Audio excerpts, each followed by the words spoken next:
Hello to everybody and welcome to our ELGL webinar, Mastering Virtual Communications.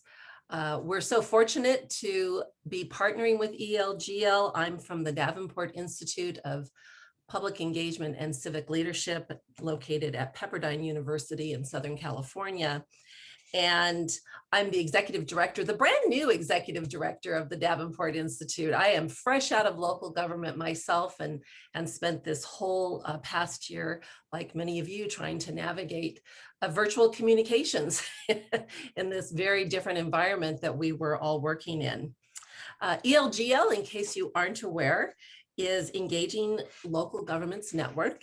And they engage the brightest minds in local government. And one of the ways that they do this is by providing opportunities like this for free online training and webinars. At the Davenport Institute, our mission is to help build stronger communities through good, solid public participation in local government. And we offer the premier training in public engagement. And as a matter of fact, just opened up our registration for our next certificate program. So if you're interested, we can certainly share that information. It has certainly been quite a year, and we started this webinar series again just last week. In case you weren't there, we did have our first one last week. And now here we are with the second one. And I think if I recall correctly, I remember being on this as a participant, listening to Kimbra. And Jennifer, were you with us last year as well? I was not, unfortunately. Okay, but I do definitely remember Kimbra talking, and I'll give them a chance to introduce themselves in just a moment after we go through a little bit more housekeeping. But, and just thinking at that point that, well, this is crazy, but it's certainly not going to last that long, right? I think many of us were in that same place, never imagining that we would still be trying to navigate this even now. And perhaps at this moment, as Kimbra was saying before we started, we're in a bit of a murkier place, trying to figure how we reopen, what that looks like, what communications is going to look like going forward, how we're going to stay connected to our communities, what's going to happen with our employees. But we'll be discussing all these different opportunities and strategies for virtual communications and how that might look going forward. Our guests will be talking about their experiences this past year and where they're planning to take all of this going forward. We will be saving a recording of today's webinar on the ELGL webinar library on their website at elgl.org. And a reminder that there is a special landing page on the ELG website that is specifically for COVID-19 resources, elgl.org/COVID-19. This will be an interactive webinar, and we are going to provide you the opportunity to comment and ask questions. And I'll be monitoring the chat, as will others. And so we want to make sure that you know to please feel free at any time to throw your questions into the chat, or even to raise your virtual hand or your real hand. Your microphones at this moment are muted, and they will be staying that way unless we unmute you to ask a question, but we encourage the questions in the chat. After the presentation is finished, we'll be taking questions from all of you, although we do have a few questions we're going to be asking the panelists, and those can be submitted during the through the chat. And on behalf of ELGL and the Davenport Institute, I just want to thank you again for joining us, and I want to get started right into this. And let me introduce to you Kimbra McCarthy, the city manager from the city of Mountain View, which is here in Northern California, right in the middle of Silicon Valley, and Jennifer Casey, who is from a very different part of the country, all the way in Collierville, Tennessee. And Jennifer Casey is the director of communications there.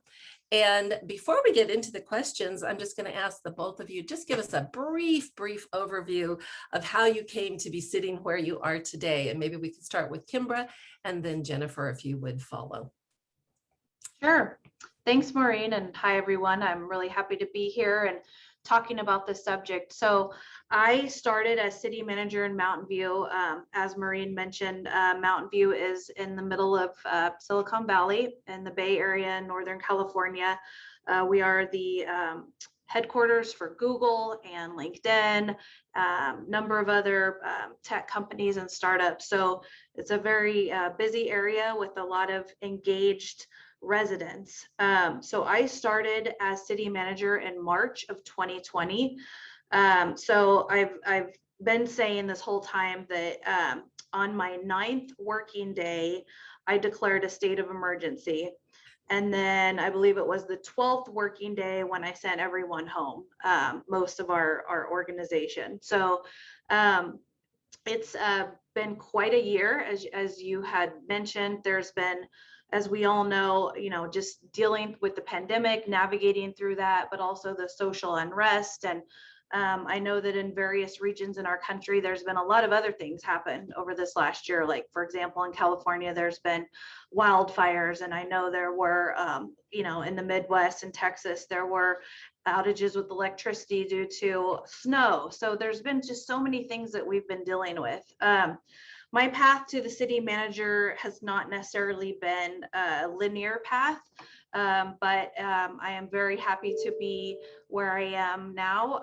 I did serve as an assistant city manager in Redwood City, which is another city in Silicon Valley, before coming to Mountain View. So I'm just really excited to talk to you all about what's happened over this last year and kind of some of our lessons learned, and perhaps even share some of the regional considerations that have been going on in different discussions that we're having here. So thank you so much. Thank you, Kimbra. Jennifer? Hey, everyone. I am really excited to be here. I honestly thought it was an April Fool's joke when I first got the message to be asked, because it was on April 1st. I was like, wow, thank you. It's a really big honor. So Collierville, Tennessee, we are right outside Memphis. We're a town of about 52,000 people. I've grown up in this county my entire life. I've lived in, Germantown, which is our neighboring municipality, and Memphis, and now out here in Collierville. So I love this area. And I have a background in journalism, advertising, actually. I worked for a few different agencies, and then found my way into local government, starting as a part-time writer, and realized that they had a lot of needs here, especially when it came to growing that whole digital side. So I created my own job essentially as a digital content person, became full-time, and then 2 years ago became the public information officer for the town. So I've learned a lot over these past 7 years, and it's been something that I didn't really plan to do, but I'm really happy that I'm here, and I'm still growing and still learning a lot in my role. Okay, thank you so much, Jennifer. Moving right into our questions. Coming from a communications background myself, I know firsthand that reaching the majority of our community at any time, even in the best of times, is quite challenging. And what would you say was the biggest challenge for each of your cities in virtually communicating during this past year? And how did you overcome or address those challenges? And Jennifer, maybe I could start with you. Sure.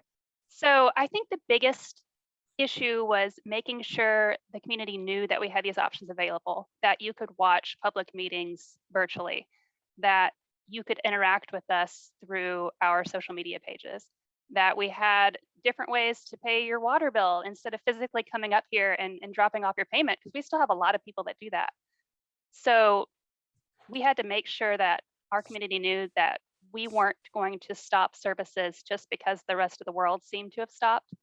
And if, reaching those folks digitally who already were not following us digitally, that was the real challenge. So it was almost like, we had to go back to some old school methods. I even went to putting a flyer in our utility bills of different ways that you could connect with us virtually.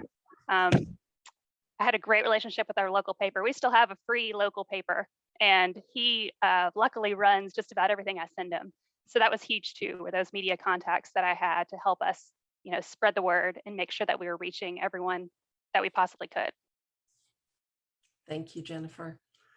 How about in Mountain View, in this whole tech center of the world? Yeah, it's a great question. And it's interesting because although we are, in Silicon Valley, we're in the middle of, what's considered, innovation and changes in technology. I think for all of us in local government, just the fact of shifting from in-person meetings to Zoom meetings and turning it on a dime, literally, I think we all had to do it probably within, if not, days, weeks. I'd say that was probably the biggest challenge initially, was just figuring out how do you pivot that quickly, and how do you change how people not only view the meetings but attend the meetings. So that was one of the biggest things we had to think about. So not only our meetings, but also just in general communication with the public.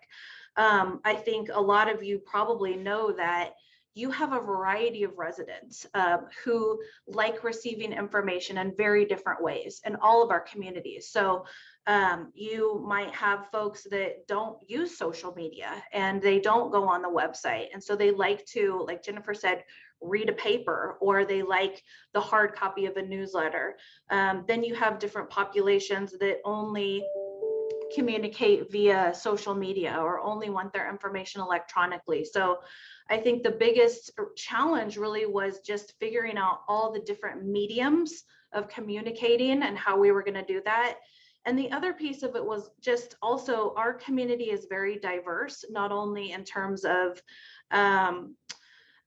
like racial and ethnic backgrounds, but also ages and how people consume information. So for us, it was also how we were getting the information out to our underserved community or our immigrant populations, making sure that we had translations available. So all of these things had to happen pretty much right away, quickly.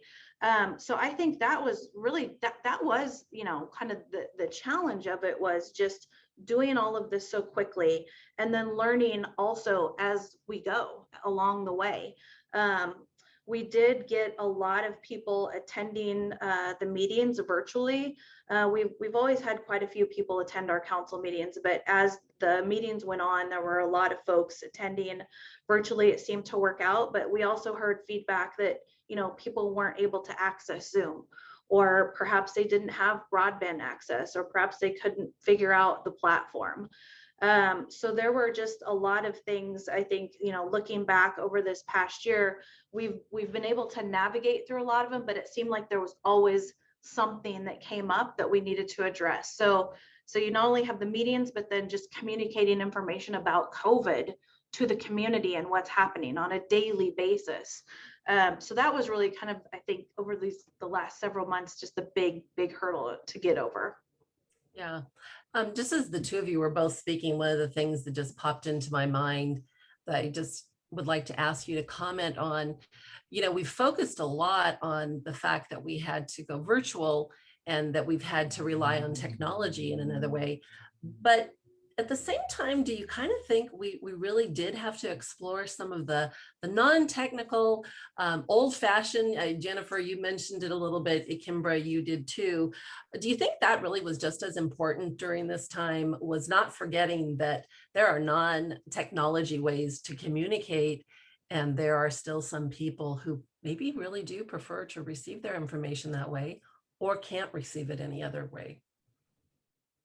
Absolutely, Maureen. That brought me back to when we were first closing businesses.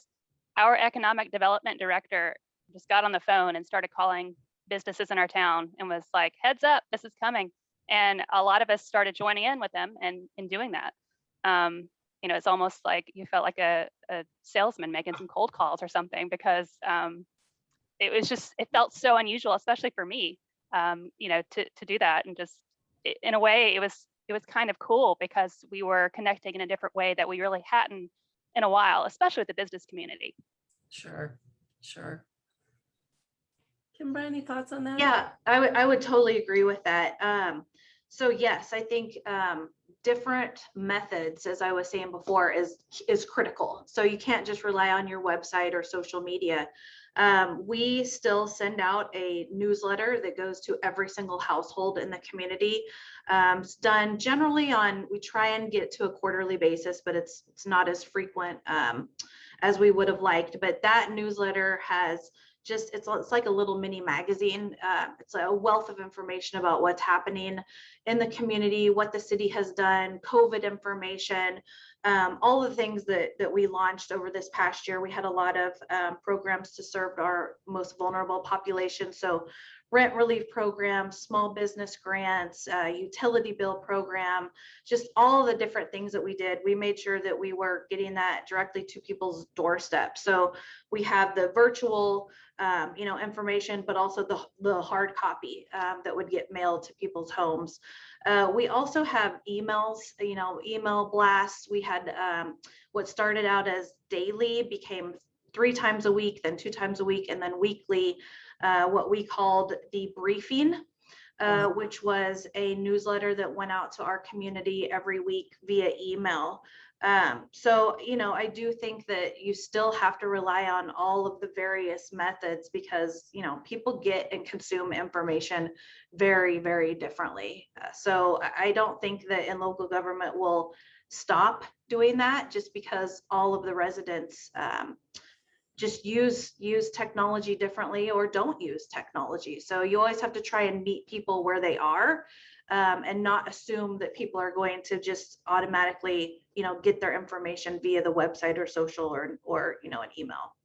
Right. That's so true. I love the idea of actually picking up the phone and calling people, even in this whole Zoom environment. Internally, I know sometimes we just make a decision. Let's just call each other. Not everything has to be on Zoom.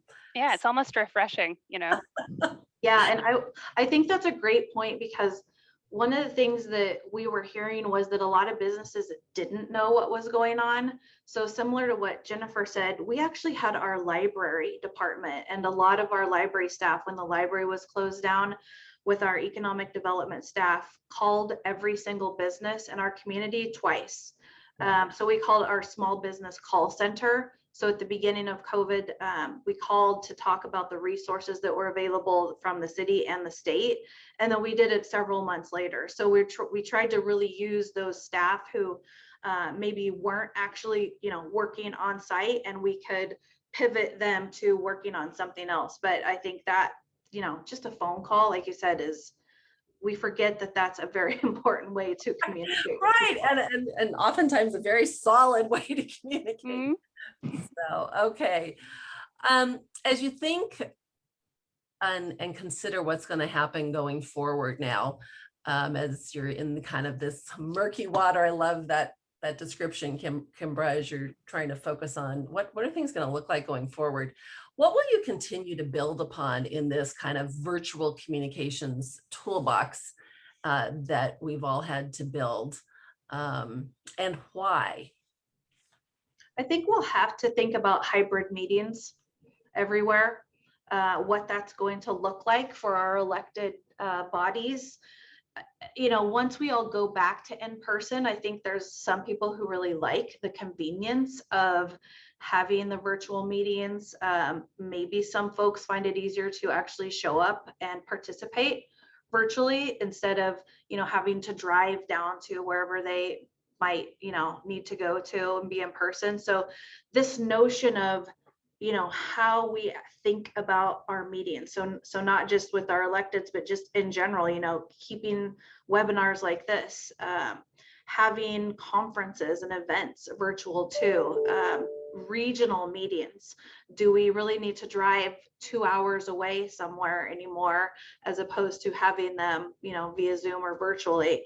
So I think that's really the big piece that we are working on and trying to figure out now is how is that going to look? What do you do if, some folks are in person, but maybe you have some public comment via phone or virtually. So I think that's really the big thing that's kind of the next stage in local government is how are our meetings going to look and how are we going to function? And it might be different state to state. I know that in California, there's certain rules with public meetings. I know they are in every state, but the rules have been relaxed a little bit because of virtual meetings. So we'll see what changes with that, and how we actually have to roll out our meetings. So I think that's the big thing that we're going to navigate through. Mhm. What about for you, Jennifer, in Tennessee? So Tennessee is moving a little bit faster as far as opening back up than it looks like, the western side of the US. We have been in person doing meetings now. Our council sits with, the glass or the plexiglass dividers between them. And we have limited seating in our chamber room.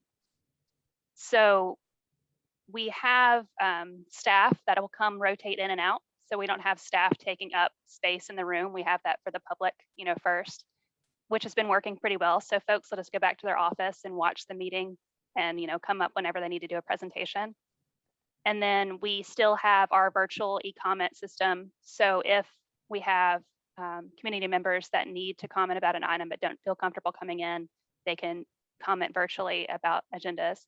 So I feel like, from an accessibility standpoint, we are like leaps and bounds than where we used to be. Like I said, we've been broadcasting our meetings virtually since I've been here. So I think we've done it for about 10 years, but to be able to provide a little bit more interactivity with the e-comment system has been huge. So, I've been really happy with the fact that we added that on this past year. And I've been saying, to our council members that accessibility is big, and we're providing ways for everyone to participate in our meetings, which is what we should have been doing all along. Mm-hmm, mm-hmm. Have either one of you been exploring any technology out there that I know several, and I'm not going to be able to name any of them, but I know several kind of hybrid products have been developed and are continuing to be developed over this past year or so that, are really taking into consideration the idea of an in-person meeting that's still being provided virtually as well, with all the functionality that you can imagine. And this is, if you haven't, that's fine. I was just curious as you were talking about that, if either one of you or any of your team have been exploring other technologies. Well, when I got access to some CARES funding, I was like, let's go. I'm adding a lot to communications because this is the first time that it's ever been really, a priority. So that was something that I wanted for sure. Our chamber room was already set up kind of like I was saying. We did upgrade some equipment in there, but we also added in our administrative conference room where, if our mayor and board wanted to come in and have a meeting, but still interact with the rest of the staff or public, whatever they wanted to do, that we could have a nice big, screen up there for them, camera, good sound, all of that. I wanted to make sure that we had all that available. And so that was something that we did add on this past year, which has been fantastic, especially for budget meetings. We've had all of our staff, listening in via Zoom while our council members get together in person to work on the budget, because that's what they prefer to do. Mm-hmm. Awesome. Yeah, I think it's interesting, the point that Jennifer made a little bit ago about just the different parts of the country being at different stages of reopening. Yes. And I think that's been the hallmark of COVID because, not even just state to state, but region to region. I know that some are ahead of others. So we have put considerable amount of funding aside to buy what we need to buy and to do the upgrades we need to make. So as far as the specific products you're talking about, I'm not aware of, what the product is, but I do know that we're having those conversations right now. We've actually set aside some of our ARP, the American Rescue Plan funds, at least $1 million for technology upgrades and conference room upgrades and laptops for staff, virtual, working from home. So we're investing quite a bit of resources into what the next normal is going to look like for us. But we are definitely not as far ahead as they are in other places where, there are people meeting in person. And I don't think that we will be, at least before the summer. I see this something, at least in our area, where it'll probably be more like the fall. So we still haven't reopened the full set of the economy in California. So we're really waiting on news from the governor this June, actually, to kind of see what's happening. So, but it is interesting when you think about how all over the country, we're at all different stages of just our communications and our reopening. And it's kind of this patch meal, I guess, or piecemeal approach, and hoping that we can learn from some of the agencies that have already started and done a good job at it. Absolutely, Kimbra. It really is a good opportunity for networking and sharing information. And so I'd even like to encourage those who are joining us, if you have thoughts or ideas or links to technology that you're exploring or already perhaps using, please add it into the chat, because that's helpful for all of us. And I know for many, like you both have said, there's just a lot of reinvestment, or maybe first time investment in technology that perhaps we should have always had. And now we have the opportunity to do that. Taking this from down a notch to just in the midst of the difficulty and challenges, and in some ways a nightmare at times, what were the funniest, or do you have a funniest virtual moment or event that occurred that can be shared publicly? I think we've all had a few really just silly or funny experiences. And I was just wondering if at a citywide level, or even in your role level, if you have anything that would qualify as the funniest virtual communication. Well, I've got one if you want me to go, Kimbra. Go ahead. So like I was saying earlier, we equipped our conference room with, it's like 100-inch TV. It's big. So, I've been, dressed up, wheeling that thing around here. And I was trying to get it, because we had it on a cart so where we could use it, different places if we wanted. So I was wheeling it back into our conference room, and I was getting it set up. And we were having some sound issues. So, I am leaning over the table, trying to adjust the microphones and everything. And I looked up at the camera, and it's like, my backside on the 100-inch TV there for everyone. So luckily it was just a staff meeting, but I caught a lot for that one. So, just know where your cameras are. It's important. That's funny. I can think of one personal and then one that happened at a council meeting. So I think, like many of you, navigating through home is your kids at home, maybe your spouse at home, or other family members. And pretty early on, I was in a meeting with our mayor and vice mayor and some staff. I don't even remember what the meeting was. I think it might have been an agenda review meeting. And my husband also was working from home, and he was in our living room, and he had fallen asleep, and I'm in the kitchen, and he starts snoring really loudly, which, after many years, I think you all realize, like, you kind of tune it out. And I actually didn't even notice it. But, in the meeting, and I could, see people's faces kind of, and I have to talk a lot in this meeting because it's a gender review, and I'm kind of like seeing some chuckles and laughing. And then I realized, like, it's like, a loud freight train coming through the living room from my husband snoring, which I was a little bit embarrassed then, but it's kind of like, you just get used to these funny things. But then in a council meeting, I think there's been a lot of funny things that have happened, from dogs jumping on people's heads to things, happening in the background. But one of our former council members has a great sense of humor, was dressed very stylish and looked really great, with the bow tie and, jacket, and the dog comes into the room and interrupts everything. And you know, and he had to like get the dog, and he had athletic shorts on, you know, and he with this really fancy, nice suit, and everyone just was laughing, you know, because it was funny. And he has a great sense of humor, and he was laughing about it too, but I could not stop laughing.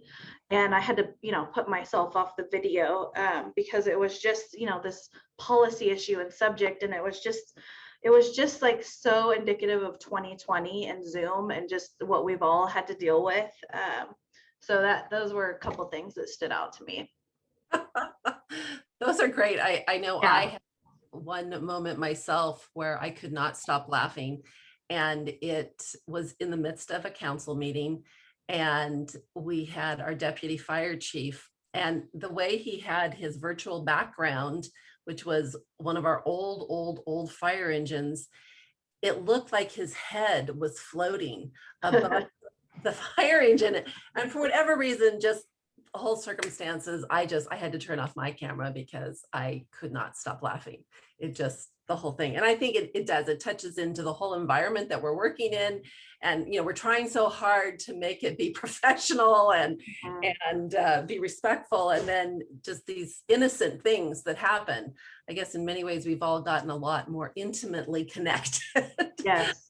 Through Yes. our experience. Well, and things that may have really embarrassed us professionally. Like I remember in the first few weeks, you know, you're really still trying to, you know, everything's very professional and you're going through this crazy stuff. But as you know, the months go on and things just kind of become normal, like a kid popping up in the background, and something that might have been so, you know, like embarrassing before, like that you would never want to happen, has just become normalized, you know, and we all just roll with it and deal with it. And I like that. I think that's good. It brings a little bit of the humanity and the personal touch to our meetings through COVID. So, you know, I always kind of enjoy when things like that happen, because it just, we're all going through it, you know, everyone everywhere is. So it's it keeps things grounded, I think. Yeah, I agree with you, Kimbra. I think that's so true. Also wanted to mention to everybody that some people did put some resources into the chat, so make sure you check it out there. And I believe we'll be capturing that information as well and can send it out. So going from the funniest to, what do you think were your biggest wins in virtual communication this past year, or, you know, communication in general, because it's hard to separate it out. You know, it's all communications. Biggest wins in this interesting environment that we've had to operate in? So I think for me, the biggest win, when I first started, we were in the process of building up our a larger communications program.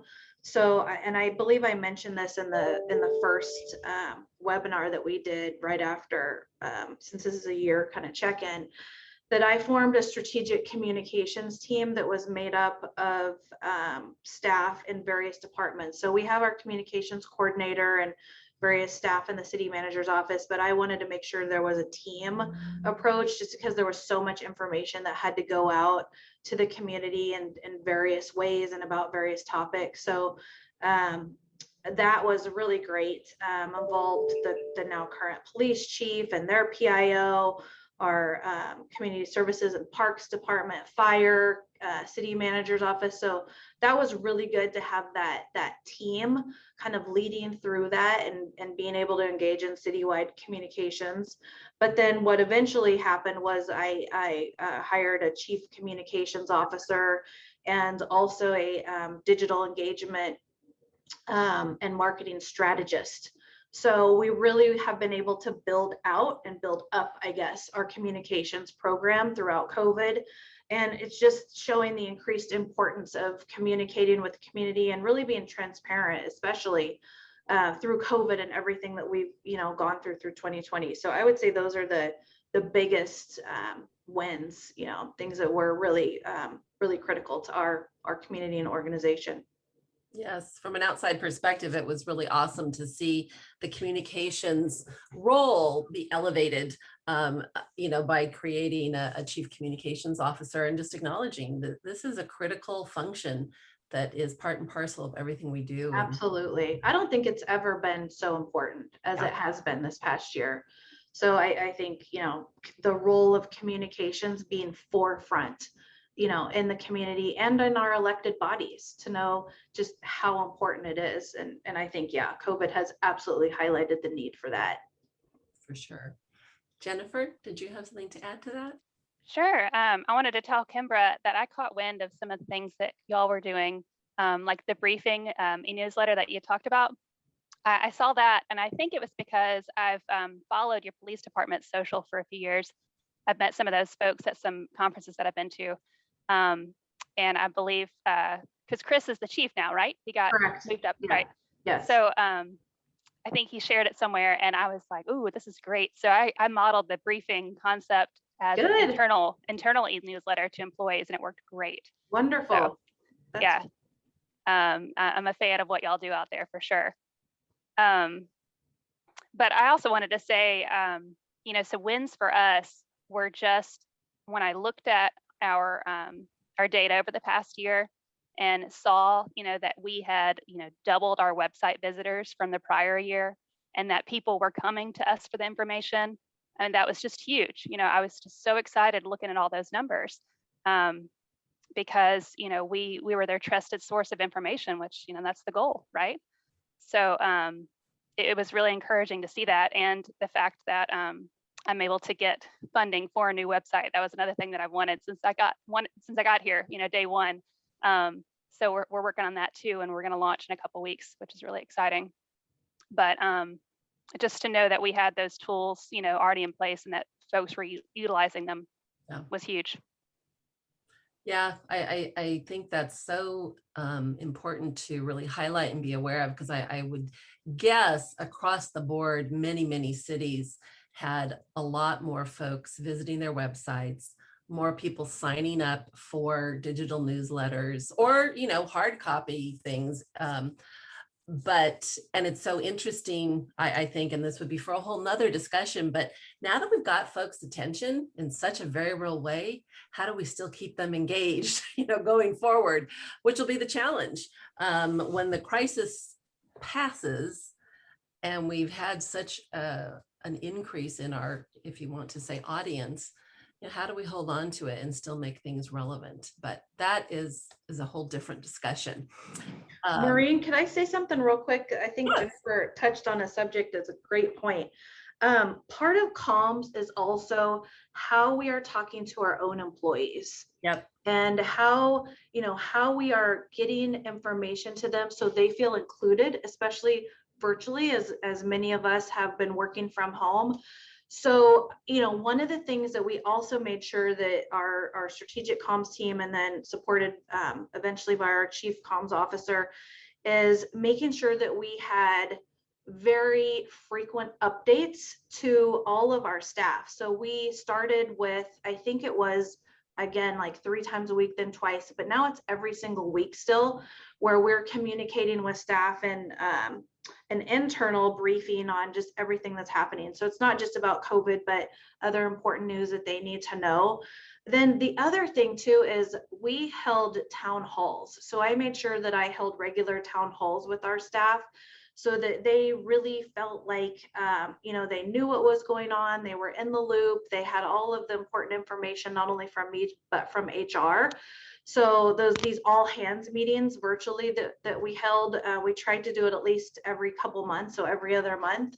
But I think that's really critical too, because so much of what we do in public service is because we like people. We want to be around people and help the community and really see the results of our actions. And so when most of our workforce is not even, around each other, I think what we've seen over this past year is people have felt a little bit of that disconnect, and not being around colleagues and not being around residents, not having events. So making sure that our own employees, trying to keep morale up that way, making sure that our own employees know what's going on and feel included, are getting all the press releases, know all the important things going on. I don't want to miss that point too, because I think comms is not just about what's going outside, but also what's inside the organization. Yeah, thank you, Kimbra and Jennifer, both of you, for calling that out, because you're absolutely right. That's so important. And often we get so focused on the external And if we haven't been doing a good job of communicating internally, that can create problems in itself when we're sharing more information with the external stakeholders, if you will, than we are with our own internal. So that is very important. Not always are the two married together in terms of responsibility. Ideally, I think that they would be, and that anything we're sharing with our community members would be shared internally, hopefully first, or at least at the same time, so that everybody has a heads up. But absolutely so important to remember that communications is also internally. Keeping that in mind, during this time, what do you think has been the most significant or useful feedback that you've received, either from the community or from your teams, your internal staff, about your communications during the pandemic? You know, I think I've gotten called out a few times where people, you know, assume that I'm not sending out communication through various methods. And, you know, they'll say things, and it's staff and residents, you know, like, I'm not on social media. I don't want to look at the website. And it's like, well, I have other ways for you to find out about it. For example, we had this e-cycling event recently that our environmental council put on, where people could just drive up and drop off, you know, electronics that they needed to get rid of. And we had double the participation than we had, I think, the previous year, or at least 2 years ago. I don't remember the last time we had it. I think maybe 2 years ago. And, you know, people still came back to me and said, I didn't know about this. And it's like, well, apparently a lot of people did. So we're doing something right. So I think, you know, just constantly to be reminded, and I certainly am, that, you know, I have to always be thinking about every way to reach people, and not rely on, you know, an easy social media post because it's quick and, you know, I like it and I'm comfortable with it. I need to continually think about out of the box methods to get our message across. Absolutely. Absolutely. And if you're a comms person who rode through this whole year and you didn't get beat up a little, I'd say that would be unusual. Right. Yeah, it was rough for us for sure. Well, and part of that too is, I think we've all probably learned too, that you can never say it enough times, right? What's the saying? You have to say something like 10 times before it sinks in. So, you know, I think a lot of us probably, you know, you put the information out, or the message, whether it's via social and email and maybe hard copy, and it's still not getting across. And so, you know, what I've said is, like, just keep saying it, just keep saying the same thing, because it'll sink in. So I think that was, you know, one of the biggest things too, is you can't say it enough. So thinking that, you know, you say something one time, or you put that comms out, that messaging out one time and move on. We can't assume that people are going to get it or see it or even have it sink in. It's saying it so that it resonates enough times. Yes, absolutely. In relation to that, one other thing popped into my mind. What about your city councils? Do they provide any feedback about your communications during this wonderful past year? And was it useful? Was it or not? Yeah, I think I would say that electeds generally, especially initially, were very active and very engaged with what was going on, you know, with COVID. And of course, individual council members might get feedback in different ways than we as staff might. So having that feedback from council about, hey, you know, there's this group that, you know, needs information, or hey, you might want to think about this. I think it's very helpful. And at least, you know, for us, it's always done in the spirit of being better and reaching more of our community, and certainly, especially members of the community that are, you know, underserved or do, you know, require different methods of communicating and in different languages. So, you know, I think definitely, you know, our council is very engaged and puts communication at a high priority. And I'm very thankful for that. I know that that's not always the case, but certainly, you know, they definitely might have ideas or feedback on, you know, how best to reach, you know, certain groups or certain populations. So yeah, I think, their feedback was great, especially at the beginning of the pandemic. Did you have the same experience, Jennifer? Yes, I agree with what Kimbra said. And, one of the things that I try to do, and this is pre-pandemic, and I'm still doing it, is do a quarterly update of different communications that we've done for that quarter. Some of our wins, some of the metrics, and they love, to see the most popular social media post of that, 3 months. So I think that was helpful. And then, for 2020, I gave them a whole year look at how things changed and what we did and everything.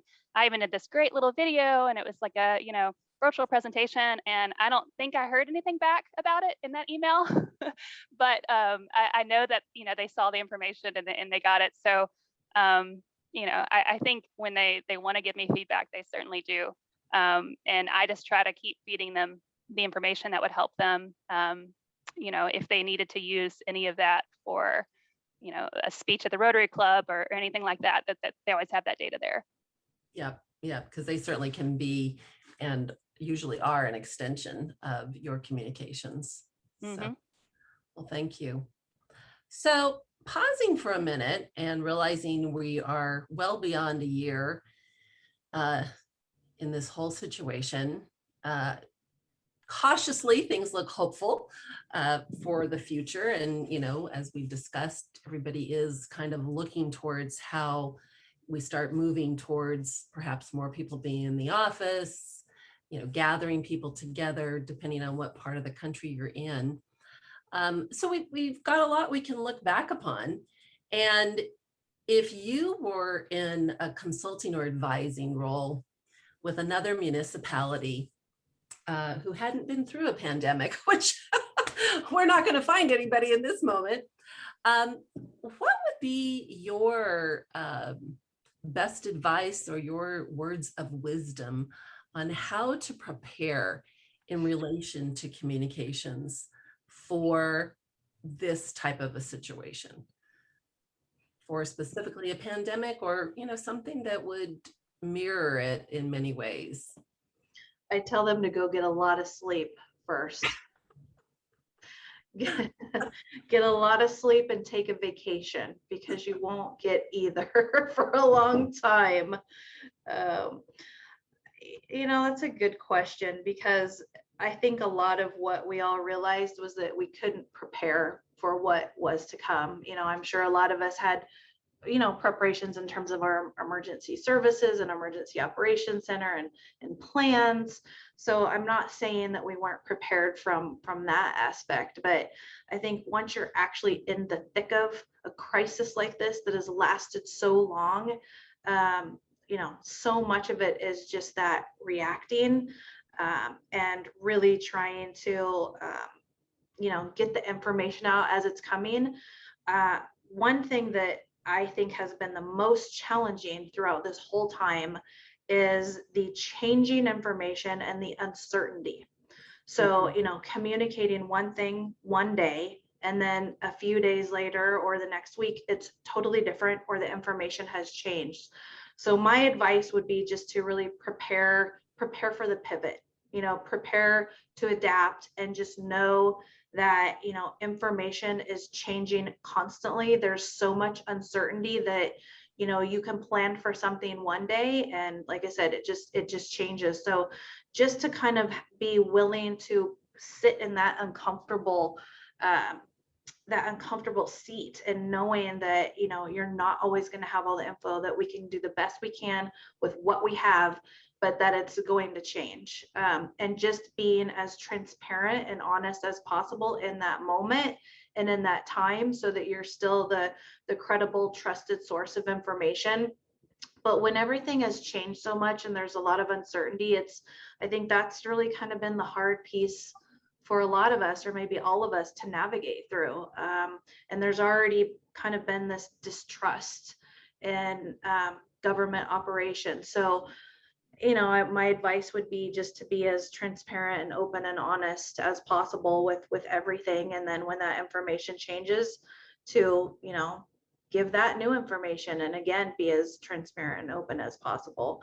and just really establishing yourself as that trusted source. Yeah, for sure. Jennifer? I think brushing up on your emergency management plan probably isn't a bad idea.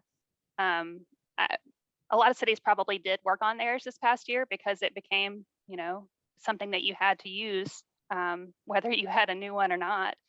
I was just reminded this morning by our town administrator, look at our plan because it's tornado season. So, let's make sure that communications is strong in there. Because I think I did probably open it up at some point last year when things were just, starting, and I just kind of pushed it aside and was like, I can't deal with this right now. I just have to react. Right. So, so I think that's huge. Make sure that you have a strong communication strategy when it comes to emergency management, and build that team, like Kimbra was saying, of folks in your organization that are good communicators that you can add on to your team for when that moment strikes, you're ready as best as you can be. Right, right. Well, thank you both for that. I don't see any questions in the chat in this moment, so I just would like to encourage, I know some resources were put in there, encourage you if you have questions to go ahead and pop them into the chat. One thing that occurs to me, I'm not sure if it's totally under the topic of mastering virtual communications, but it's certainly been a part of this year. How do you best take care of yourself when you are the key communicator, or at least, the face of a lot of communications, or the city manager who is ultimately, the responsible party next to the council? How do you take care of yourself during a year like this and everything that was going on? I mean, and so much of it truly was focused on communications. I mean, obviously lots of other things going on and, operational changes, but, if you had to bring it back to a core, so much of it centered around how good our communication was, how well we were connecting internally and externally. Did the information we were sharing make sense to a wide group of people, which I personally believe was a huge challenge even across the country, trying to get messages out that could reach the lowest common denominator and be understood makes it very challenging to send communication that's meaningful to all. So how do you take care of yourself in the midst of all that? Well, I did a lot of running after work. I started walking, when everybody was out walking, right? And then it progressed to running. And then I realized, like, this is great. I used to be a runner. It's not like it's anything new, but it was certainly something I got to a point where I didn't enjoy it anymore. And it became more enjoyable because I needed, to have that release. And also, at that time, especially a year ago, I didn't really have office hours. It seems like I was always on the clock. So it got to a point where I had to say, like, I need it. I need to have this time to regroup, and, sorry, like, I've got to have my weekend. If something major happens, of course I'm here, but otherwise this can wait. And I think that was hard to do, especially, when we weren't doing our 8 to 5 in person in the office. So that was important for me to set those boundaries once things calmed down a little bit, Yeah, it was definitely a year where I think a lot of people at local government were working 24/7, nonstop. Kimbra? Yeah, I'm still trying to figure that one out. I have a toddler at the time. I have a 4-year-old. So, I think just having a bit of levity, knowing that, we are, someone told me in local government, and I think especially in comms now, we're probably going through one of the hardest times in our career. That's probably the most stressful, the most time consuming. Certainly for many months, it was hours and hours of working. There was no time off, and it's hard to think about, how you take care of yourself. But I think, the levity comes in where it's, knowing that it is going to pass, and having, friends and family there, having that weekend time, being able to go do things with your loved ones. You know, that's part of it. Trying to be mindful, practicing meditation. You know, those are all things that I have been trying to do, although not as frequently as I would like. But you know, I think it's something that right now, because things are still changing and things are a little bit hectic. It is like Jennifer said, kind of having those boundaries and knowing when it's, you know, your time and that it's okay to check out. I block time out in my schedule. I learned that quickly after the first few months where it was so all consuming, constant, you know, 7 days a week, and just feeling like it's hard to come up for air. And I know that comms team felt like that too, because comms was the conduit for all the information. So, you know, knowing how to set those boundaries and block that time out, I think that's another way to just kind of really take care of yourself and your mind and have that time to, you know, regroup and take a breath, to then face the next, you know, challenge that you're going to have in front of you. Yeah, absolutely. A challenging time for all of that. We're coming to the end of our time. I'm still not seeing any questions in the chat, but I also just wanted to do a bit of a shout out. It's Public Services Recognition Week.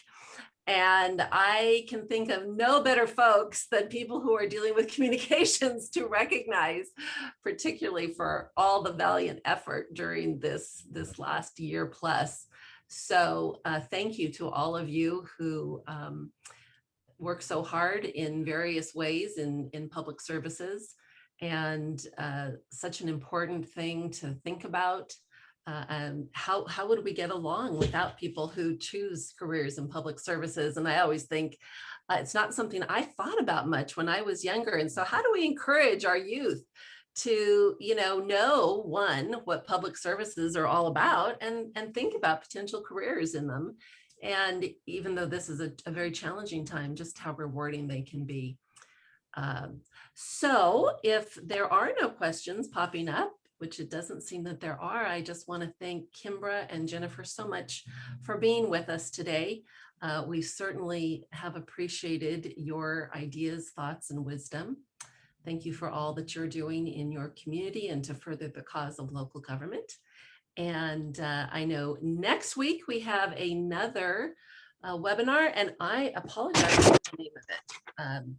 Can someone pop in and just say what our next webinar is going to be?